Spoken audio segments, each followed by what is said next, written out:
Muy buenas noches, mi nombre es Felipe Santiago Godoy Romero, soy miembro de SOCEMBI y hoy vamos a hablar sobre la regulación ácido-base. Antes de comenzar con la terminología, debemos saber que el medio externo e interno de la célula es altamente variable y justamente para ello influye mucho lo que es el ion hidrógeno, ¿no? Vamos a entonces ver que el cuerpo humano tiene muchos mecanismos para regular esto. Entonces, primero debemos saber qué es el pH. El pH mide la concentración de hidrogeniones en una solución. En este caso vamos a hablar nosotros de líquidos orgánicos. Y entiéndase por líquidos orgánicos como la sangre, la orina, el jugo gástrico, todo lo que se nos ocurra, pues, ¿no? El pH lo que es, como menciono, es una escala logarítmica. ¿Y cuál es la fórmula? El pH es igual al logaritmo de 1 sobre la concentración de hidrógenos. Nosotros al nacer, ¿sí? Apenas nacemos, nuestra concentración de hidrogeniones se mantiene constante y estable. Podemos decir que nosotros cuando nacemos tenemos entre 35 y 45 nanomoles, ¿sí? Por litro. En este caso, nosotros haciendo un reemplazo de esto en la fórmula, tendremos que el rango normal en lo que es el pH es entre 7,35 y 7,45, ¿correcto? Ahora, en el gráfico tenemos, en este cuadro tenemos lo que son los pHs diferentes en los diferentes líquidos. Tenemos, por ejemplo, el pH de la sangre arterial, que es 7,4 por convención, la sangre venosa, que es un poquito menos, ¿no? 7,35, la orina, que es 4,5 a 8. Sí, en este caso, esto es lo que significa sobre pH. Ahora hablemos sobre los ácidos. ¿Qué son los ácidos? Los ácidos son moléculas que tienden a perder hidrógenos. ¿Ok? En este caso, entonces, vemos al ácido clorhídrico, que tiende a perder muy fácilmente los hidrogeniones. Entonces, por lo tanto, decimos que este ácido clorhídrico es un ácido fuerte. Tenemos lo que es el ácido carbónico, que también tiende a perder hidrógenos y justamente termina dividiéndose en un hidrógeno y un bicarbonato, lo cual entonces pero esto es lento, ¿sí? Generalmente aquí necesitamos la ayuda de enzimas, como la anhidrasa carbónica. En este caso, a este tipo de ácido se le va a llamar un ácido débil. Y entonces de aquí deriva el término acidosis, que es una adición excesiva de hidrógenos. Entonces, si nosotros, ahora pongámonos en el caso de la sangre, ¿qué pasa si nosotros añadimos hidrogeniones a la sangre? Tendríamos una acidosis en sangre, lo cual nosotros lo conocemos como acidemia, ¿correcto? Ahora veamos lo que son bases o alcali, a veces usados como sinónimos, pero hay una pequeña diferencia que se tiene que remarcar. Pero para saber primero, tenemos que saber que las bases o las alcalis aceptan hidrogeniones. Entonces, ¿qué pasa cuando tenemos una base fuerte, ¿sí? O una base débil? En este caso también se da a entender lo que es el poder de aceptación, ¿no? Una base fuerte, en este caso el hidróxido de sodio, o también llamado sal cáustica, es un alcali. ¿Por qué? Las alcalis se llaman generalmente a todos los que son los metales unidos con un ion hidroxilo. Entonces, en este caso nosotros decimos que este hidróxido de sodio es un alcali o base fuerte, la cual acepta muy bien a los hidrogeniones y los convierte en agua y este sodio se libera. El bicarbonato es una base débil, el cual acepta hidrogeniones y se vuelve un ácido carbónico, ¿no? De estos términos deriva lo que es la alcalosis, que es la extracción excesiva de hidrógenos. Y ahora, volviéndonos a poner en el caso de la sangre, ¿qué pasa si nosotros extraemos hidrógenos en abundancia? Vamos a volver una alcalosis en sangre. En este caso nosotros vamos a llamarlo una alcalemia, ¿no? Veamos la ecuación general. La ecuación general nos menciona lo siguiente, y esta ecuación la vamos a usar en todo. El hidrógeno más el bicarbonato va a formar el ácido carbónico, y el ácido carbónico, justamente en una solución, como puede ser en este caso el citoplasma, por ejemplo, de la célula, y por medio de la anhidrasa carbónica, que es una enzima liasa, va a volverlo agua y dióxido de carbono, ¿correcto? Ahora veamos sobre la anhidrasa carbónica. La anhidrasa carbónica es una enzima, como mencioné, que se encuentra, por ejemplo, en los alvéolos, en los riñones y en los eritrocitos. ¿Qué pasaría en los alvéolos? Pues nosotros tenemos una concentración elevada de hidrogeniones.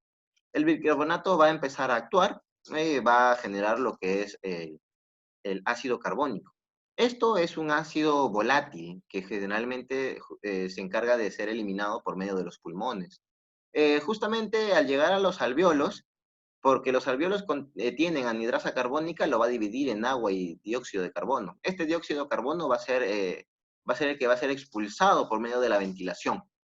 En este caso también mencionamos a los riñones, que justamente por su túbulo proximal, estas células tubulares, contienen anhidrasa carbónica, lo cual lo vamos a explicar más adelante junto con los eritrocitos. Veamos qué pasa cuando hay un cambio de la concentración de hidrógenos. Para eso nosotros tenemos que saber que hay tres mecanismos principales que van a actuar para evitar estos cambios y obviamente regresar al equilibrio. Primero, el sistema de amortiguadores. El sistema de amortiguadores tiene una acción rápida. Su función principal, atrapar o liberar hidrógenos. Y no añaden ni quitan hidrógenos, ¿correcto? Ahora, el centro respiratorio es la segunda línea de defensa. Este actúa en minutos. Su principal acción es eliminar CO2 por la ventilación, como mencioné, y como consecuencia secundaria va a disminuir el ácido carbónico.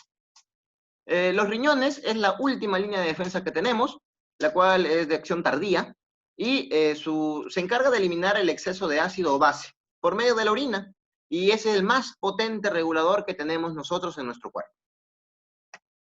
Veamos y hablemos en más detalle el sistema de amortiguadores. Entonces, imagínense que nosotros tenemos al amortiguador, cual sea, más justamente un hidrógeno, y nos va a dar como producto un H amortiguador. Perfecto. Nosotros tenemos que entender que esto es una reacción química reversible.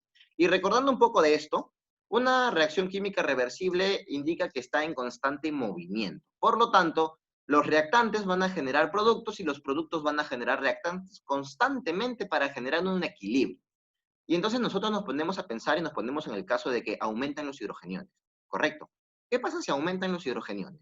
Esta ecuación se va a ir hacia la derecha. ¿Por qué? Porque si aumentan los hidrogeniones, para llegar y buscar un equilibrio, vamos a generar un aumento de producto. En este caso, veríamos que la ecuación se desplaza a la derecha. Ahora, ¿qué pasa si nosotros disminuimos los hidrogeniones en este caso? La ecuación, para buscar el equilibrio, va a empezar a este producto, que sería el H amortiguador, degradarlo. ¿Para qué? Para liberar hidrógenos. Y justamente esto es lo que hacen los amortiguadores. Veamos uno de los más usuales, ¿no? Que es el bicarbonato. El bicarbonato, cuando hay un excesivo hidrógenos, se une y genera lo que es el ácido carbónico. El ácido carbónico, como mencionamos, es un ácido débil, el cual, por lo tanto, regresar a hidrógeno más HCO3, bicarbonato, es bastante lento. Se demora por lo menos unos 100 segundos. En cambio, usando la anhidrasa carbónica, es una reacción que se lo vuelve en un segundo. Por lo tanto, es bastante rápido, ¿no? El bicarbonato de sodio es otro de los amortiguadores que es bastante usado, el cual cuando está en presencia de hidrogeniones elevados, este bicarbonato de sodio se divide y se suelta el sodio y queda el bicarbonato justamente para actuar con los hidrogeniones como en el caso de arriba. Este sodio se libera hacia otro bicarbonato para juntarse y volver a restituir, ¿no?, este bicarbonato de sodio. Ahora nosotros hablamos justamente de estos bicarbonatos y bicarbonatos de sodio, y hay muchos más, por ejemplo, los fosfatos, los nitratos, el amoníaco, pero esos actúan a nivel extracelular. Ahora veamos lo que actúan a nivel intracelular, por ejemplo, las proteínas, y la principal proteína intracelular que nosotros tenemos es la hemoglobina. Ahora, bueno, veamos estos gráficos que son muy explicativos para entender a la hemoglobina, ¿no? Imagínense que el eritrocito está, pues, justamente en el tejido, ¿no? El tejido le brinda CO2, mientras que el eritrocito le va a brindar O2. Entonces, veamos que el CO2 es el que va a salir de la célula, del tejido, va a pasar por lo que es el capilar, va a llegar al plasma y va a ingresar al eritrocito, ¿no?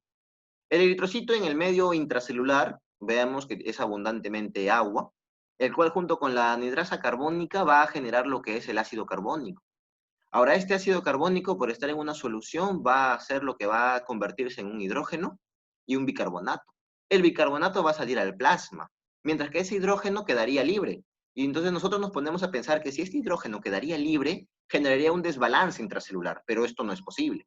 Entonces, lo que hace la hemoglobina, atrapa este hidrógeno, libera el oxígeno, y entonces la hemoglobina se queda, podemos decirlo, reducida, ¿no?, con este hidrógeno. Y este oxígeno se libera ¿hacia dónde? Hacia la célula, ¿no? Y el efecto contrario es cuando el eritrocito está en el alveolo. El alveolo le da oxígeno al eritrocito. El eritrocito, pues obviamente para captar esto necesita la hemoglobina.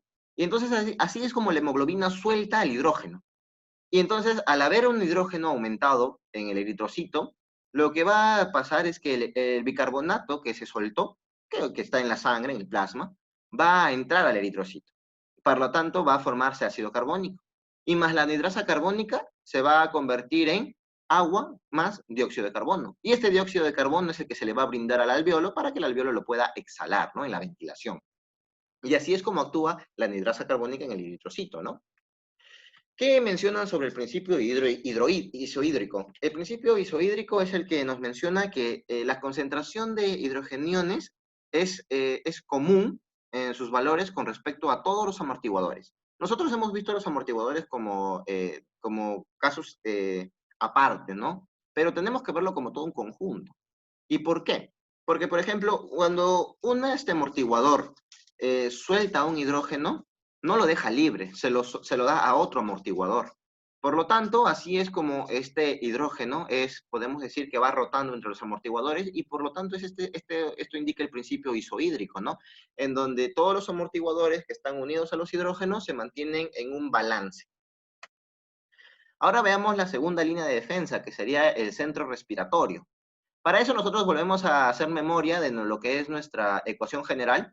En este caso, si estamos mencionando que si lo vemos, está al revés. Y es por medio didáctico. Nosotros tenemos el agua más el dióxido de carbono nos va a formar ácido carbónico y esto se va a dividir por lo que es un hidrogenión y un bicarbonato.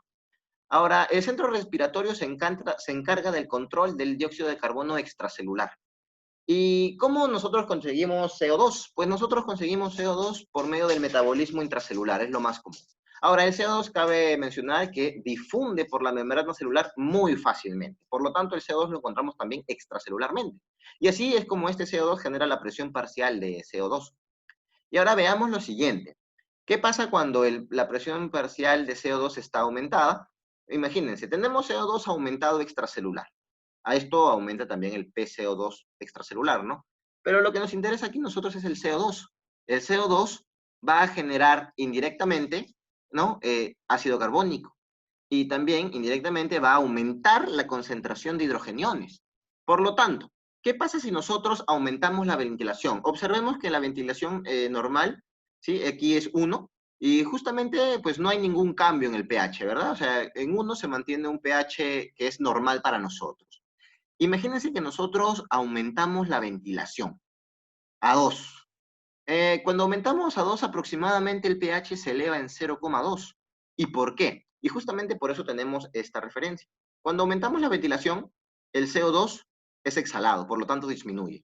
Como ya mencionamos, si el CO2 disminuye, también la concentración de hidrógenos. Y entonces, si disminuye la concentración de hidrógenos, tenemos que aumente el pH, o sea, lo estamos llevando a una alcalosis. Y por lo tanto, así como mencioné, si nosotros elevamos la ventilación, vamos a tener un aumento de pH.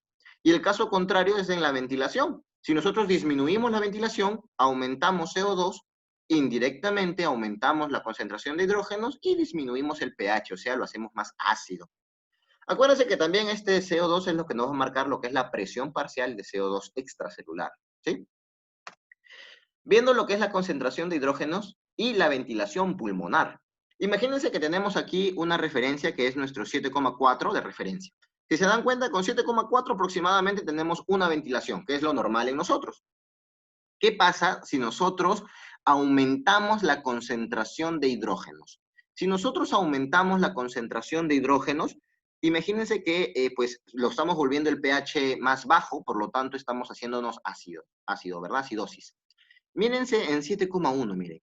Observen el 7,1. El 7,1, con 7,1 nosotros prácticamente estaríamos ventilando hasta 2,5, ¿verdad? Entonces está aumentando la ventilación. Y si nosotros aumentamos la ventilación, hay un aumento de O2, ¿verdad? Indirectamente. Ahora, imagínense en el caso contrario que disminuye la concentración de hidrogeniones. Por lo tanto, estamos aumentando el pH, estamos haciéndonos hacia la alcalosis.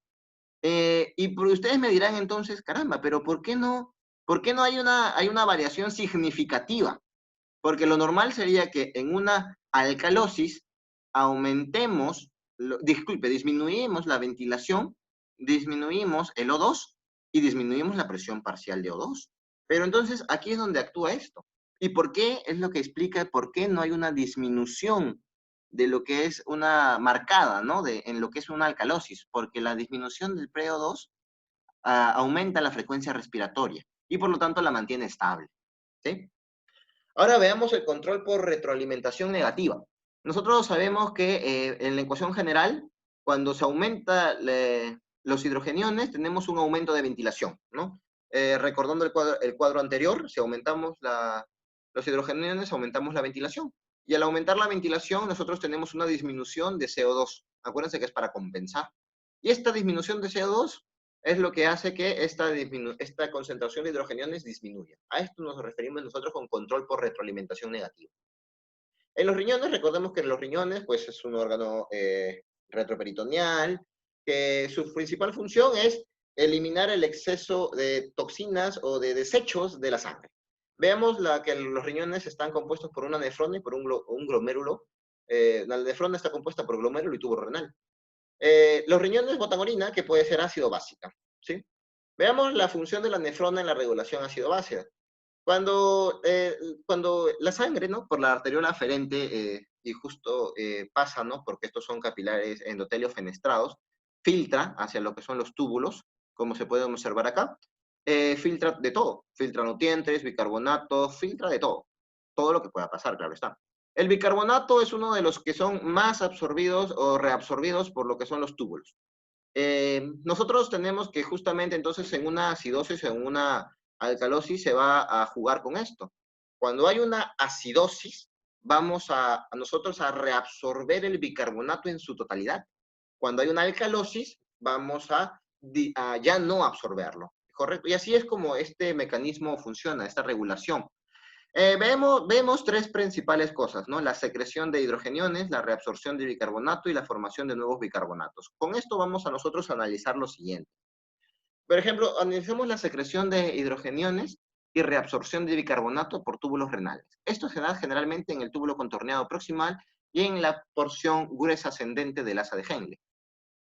Antes de eso, nosotros tenemos que saber que la reabsorción de bicarbonato se da en su mayoría en un 85% en los túbulos renales proximales.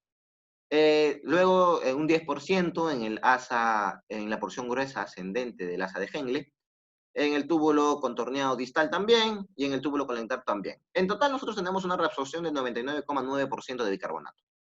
Ahora, nosotros observemos, y vámonos al siguiente gráfico, donde tenemos el túbulo contorneado proximal, están las células tubulares. Imagínense que se filtra bicarbonato. Este bicarbonato va a ser capturado por el hidrógeno que va a salir por contratransporte junto con el sodio, ¿verdad? El sodio entra, el hidrógeno sale, este bicarbonato pues se une a este hidrógeno, forma el ácido carbónico, en los túbulos también hay anhidrasa carbónica, se forma agua más dióxido de carbono. Esto ingresa a la célula, adentro de la célula también hay anhidrasa carbónica, entonces se vuelve ácido carbónico, este ácido carbónico se divide en hidrógenos y bicarbonato, el bicarbonato entra por cotransporte con el sodio y este hidrógeno vuelve a salir por contratransporte con el sodio. Entonces, en este caso vemos que esto se vuelve un círculo vicioso. ¿Qué pasa si los hidrógenos aumentan? ¿Qué pasa si por algún motivo tenemos los hidrógenos aumentados? Y justamente antes de mencionar por qué pasaría, veamos el siguiente gráfico, que es la secreción primaria de hidrogeniones. En este caso, nosotros tenemos ya en lo que es el túbulo contorneado distal y al final del túbulo colector, las células intercalares. Estas células intercalares tienen ATPasa transportadora de hidrógeno. Lo que va a realizar es, va a soltar un hidrógeno de adentro de la célula y va a liberarlo hacia el túbulo y obviamente gastándose un ATP. Entonces, esto brinda lo que es un ATP directo, ¿no? Un hidrógeno directo. Entonces, imagínense que justamente nosotros tenemos más hidrógenos, tenemos la salida sola de estos hidrógenos. ¿Qué pasa cuando tenemos aumentada la concentración de hidrógenos en la orina? Nosotros no vamos a botar, obviamente, toda la cantidad de hidrógenos así libres en la orina, porque nosotros sabemos que el pH de la orina es de 4,5 a 8. Entonces, este extra cuando, por ejemplo, ya no hay bicarbonato, ¿no? Ya se usó todo el bicarbonato que se filtró, vamos a empezar a usar los otros amortiguadores, como los fosfatos y nitratos. Y justamente aquí se va a dar la neoformación de bicarbonato. Y exactamente no es una neoformación. Lo que pasa es que, ¿por qué se cuenta como una neoformación? Cuando se usa el fosfato o los nitratos para poder liberar o amortiguar, ¿no?, lo que es estos hidrógenos, estamos diciendo que prácticamente el bicarbonato que debió estar ahí se está ahorrando. Y por lo tanto, por eso lo decimos una neoformación, porque no es exactamente que se esté usando y por lo tanto este va a pasar a la sangre, ¿no? Es por eso. Ahora veamos una pregunta MIR 2019 sobre esto. He marcado con rojo lo que es lo principal. Veamos que la pregunta rápidamente. Un hombre de 30 años que acude al servicio de urgencias por disnea, rápidamente progresiva, tras comenzar con un cuadro catarral de vías altas en las últimas 48 horas. En la exploración se advierte un aumento del trabajo respiratorio, fiebre de 39 grados, taquipnia de 40 veces por minuto, y cianosis. En la auscultación pulmonar se observa extractores crepitantes gruesos en la base pulmonar izquierda. En el hemograma se observa leucocitosis de 17.000 con desviación a la izquierda y una hemoglobina de 14 gramos por decilitro. Los electrolitos séricos son sodio 139, potasio 4,5, CO2 20, pH es de 7,3, el PCO2 es de 26 y el bicarbonato es de 22, ¿correcto? Ahora veamos lo siguiente, nos dice, ¿no? Es desde el punto de vista ácido-base, el paciente se encuentra. Primero, entonces, hay que hallar lo que es, cómo está el paciente. Si vemos, el pH está aumentado, por lo tanto, es una alcalosis. El PCO2 está disminuido, porque lo normal es de 40, está en 26. Así que por método práctico, cuando el pH está aumentado y el PCO2 está disminuido, esto sí o sí es una alcalosis respiratoria. Vemos el tiempo, ¿no? En 48 horas, por lo tanto, también decimos que es una alcalosis respiratoria aguda. Ahora también vemos las claves y vemos que hay una hiperventilación, y eso es correcto, una taquimia de 40 respiraciones por minuto genera una hiperventilación. Entonces hay una hiperventilación y una alcalosis respiratoria aguda, que esta sería la clave, ¿correcto? En este caso, esto sería todo, aquí está la bibliografía, y no olvidarse que hay flashcards disponibles en Anki en la descripción del video para el repaso de este tema, ¿no? Muchas gracias.